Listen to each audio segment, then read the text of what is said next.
Okay. So I'm recording this a little bit earlier than the last couple of days I've been recording. You'll also notice I'm not using my VTuber and I'm just recording live. This is me live. Hi guys. Because I have a lot of stuff going on this afternoon. I don't have time to record because normally I record like 30 to 45 minutes of me drawing or stuff and speed it up and put it in the background. But I have a lot of stuff going on this afternoon after work, so I can't do all that nonsense. And I was, okay, so I could have recorded it earlier.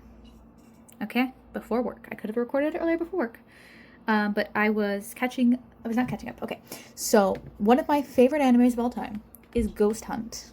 One of my favorite animes of all time is Ghost Hunt. From same person who wrote Shiki, the light novels for Shiki. And I'm working on that character design in the background that I've worked on for the last like 2 days. Same person who wrote Shiki, and there is an anime. The anime, however, for some reason, so the light novels are not finished, so I can understand why maybe they stopped the anime, okay? But the manga was finished. The manga had a somewhat good ending to it. I don't know how far that goes into the light novel or whatever, but the manga somewhat had a good ending in it. So I don't know why they ended the manga. The way they ended the anime was really weird, okay? They ended the anime with one arc left in the manga for some reason. I don't know. I didn't check the release dates of anything or why they might have done that, but essentially they had a single arc left in the manga that they did not animate. All right? And the manga actually had some of an ending. So the anime ends off in a really weird-ass place. And you're like, that's it? So I was reading the manga, and it's been hard to find the manga illegally online because it doesn't matter if you find it. If you can find the manga, there are, I think, 10 to 12 volumes, but the final volume, it might be 13 volumes. The final volume was never translated into English officially. The first several volumes were translated officially, but the last volume was not. So you're shit out of luck. You have to read a fan translation, which is what I did. And you can't watch Ghost Hunt anywhere.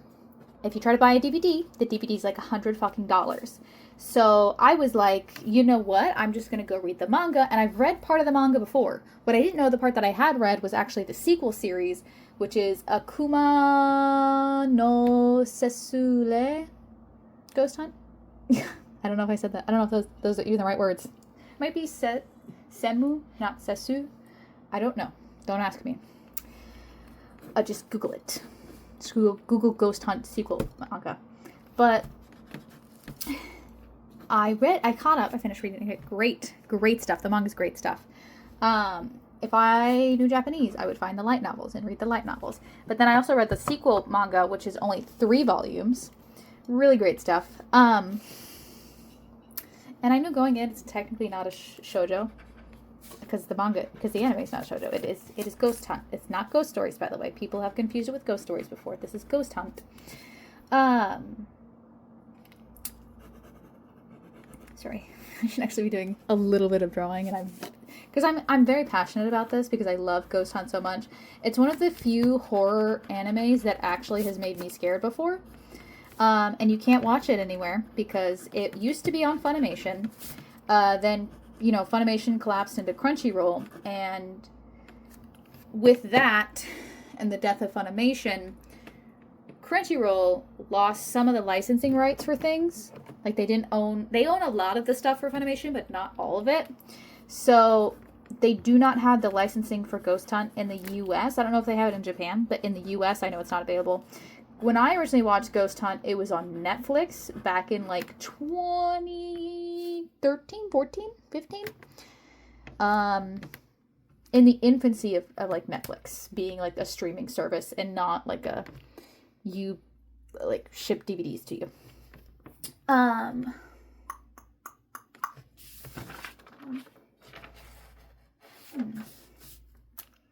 Is that too similar? No, it's not actually. So I recently rewatched part of it before the death of Funimation, okay? And by recent, I mean within the last, whatever, I don't know how many years, okay?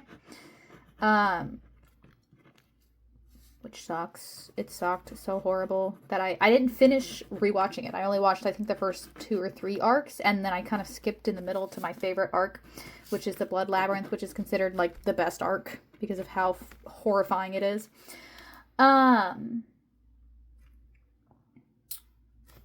So, I'm shit out of luck, and I read the manga, and the light novels have no ending, but the manga has the first manga has a good somewhat ending. You figure out everything that's happening, but there is no romance. Okay? There is no romance.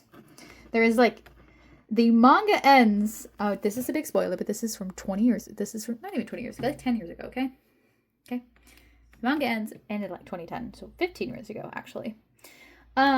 With you essentially finding out, major spoilers are ahead, but it's hinted at heavily throughout the entire show and the entire manga that the main gut lead, whose name is not his nickname is Naru, is actually Oliver Davis, which if you guys don't know, that's a famous psychic dude, but in this case he's like a hot.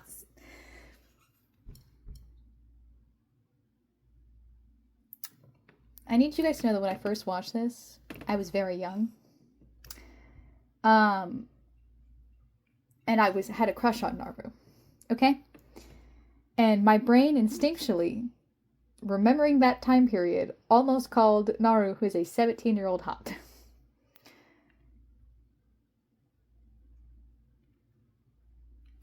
I have no excuse for that. Anyways,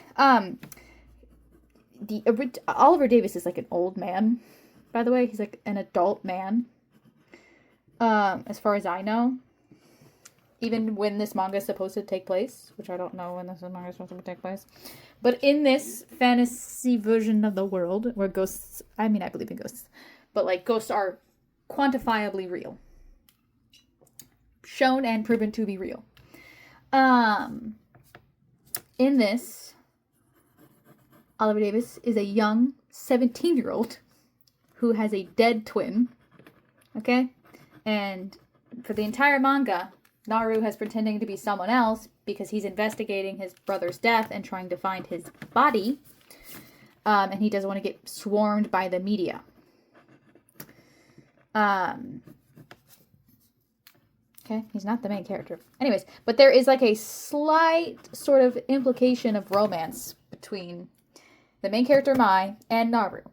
However, we find out at the very end, the vision she's been having of Naru in her dreams is actually not Naru, it's his twin brother Eugene, it's dead spirit. And he's been helping this whole time. And Mai confesses her love to Naru. And essentially he's like, you don't love me. You love my brother. You love my dead brother. The drama was good. The drama was juicy, okay? So, but that's all the romance ends. That's all the romance in the actual story as far as I know. I don't know if in the light novels they get together or not. I don't know how much more the light novels cover that the manga and the sequel manga do not cover. But that's it. That's all. So I wouldn't call it a shoujo. And so I have decided I'm just gonna go, I don't like this design. I'm just gonna go and read fanfiction. I'm gonna go find fanfiction that's good and read fanfiction to fulfill that. And while checking AO3, the third most popular fanfiction for Ghost Hunt was a Yuri on Ice crossover. And I was not of age when Yuri on Ice came out. I did watch it and like it. But I think I went to I didn't go to conventions for a really long time. Nobody in my family was really into anime, so it's not like, I know people who've been going to anime conventions since they were children. It wasn't like that. I was a teenager, And no, I don't know if it was my first con, but my first is somewhere in the first couple of cons was the boom that was Yuri on Ice. And it's really cemented my hatred of the Yuri on Ice fandom because they're so annoying. And I've read fanfiction and I've read doujins. All the fanfictions and all the doujins, some of them are good. Some of them are good. Okay, I'm not saying all of them. A lot of them are not good, in my opinion. A lot of them, I think, it's like when you have a fandom and like it's super popular and mainstream, and so all of the top like 20 fanfictions are the same fanfiction trope and plot, just rewritten slightly. The Marvel fandom has the same issue.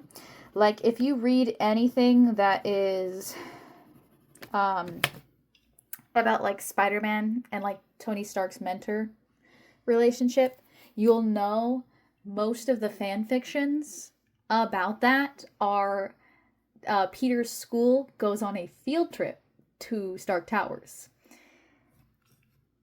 And you get bored. But also just, I don't like some of the characterization that happens in the Yuri on Ice fandom with the doujins and the fanfictions. It's also been multiple years since I've read them. I mean, probably since the 2 to 3 years surrounding when Yuri on Ice came out and I watched it. It's been that long. And I don't have any regrets. I don't have any regrets. So the scene might be different now, but it was just a very interesting time in at least in that fandom to be like surrounded by a bunch of like teenage girls and just knowing that they were like, in retrospect, as a teenager, I didn't give a fuck. I'd be like, yeah, we all read yaoi. But now as an adult, I'm just like, where were these children's parents? That's how I feel about most children at anime conventions, unless I see a parent chained to them. I'm like, where are your parents? Where are your parents? Why are you screaming behind me? I get that you want to roleplay in public, but I did not consent to your roleplay. Fucking around. I'm joking. Most children are behaved. But if you go to an anime convention, you know the fandoms to watch out for. I don't like this. You know the fandoms to watch out for. And there's no escaping them. Me and my friends have a game we play where every year we pick a fandom that we think is going to have annoying fans. And we count them.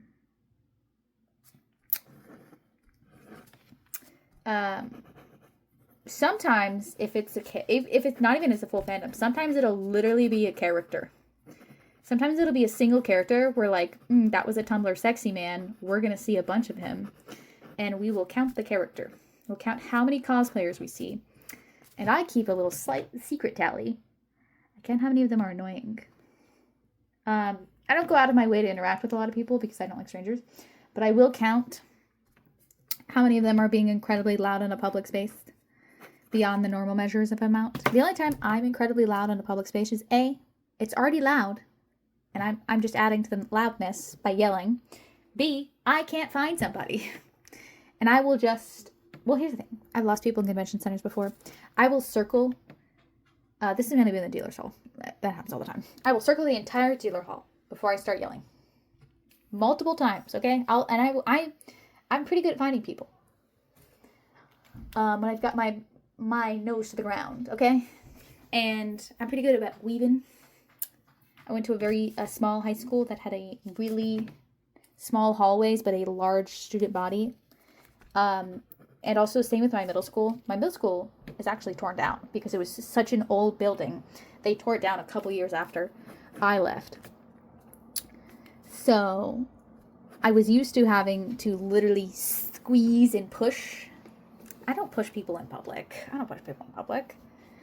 I sometimes push people in public. In my defense, I will turn, apologize, and pretend it's an accident. And I only do it if there are no other possible options. And if they have been standing there long enough that it's like, you've noticed me. I've been standing here. I'm not just smiling at you because I'm happy to see you. I don't know you. I'm smiling at you because I want you to fucking move. I'm a very impatient person, and I think that shows in a lot of things I do. I give up. I give up with this, by the way. I'm going to take a break from drawing. I didn't want to draw too much anyways. Another reason why I'm doing it like this today is because my fingers hurt so bad yesterday because I drew so much yesterday that, ouchie, my fingers hurt. I don't want to do this anymore. I also have stuff to do. Like I have to wrap this up quick and go.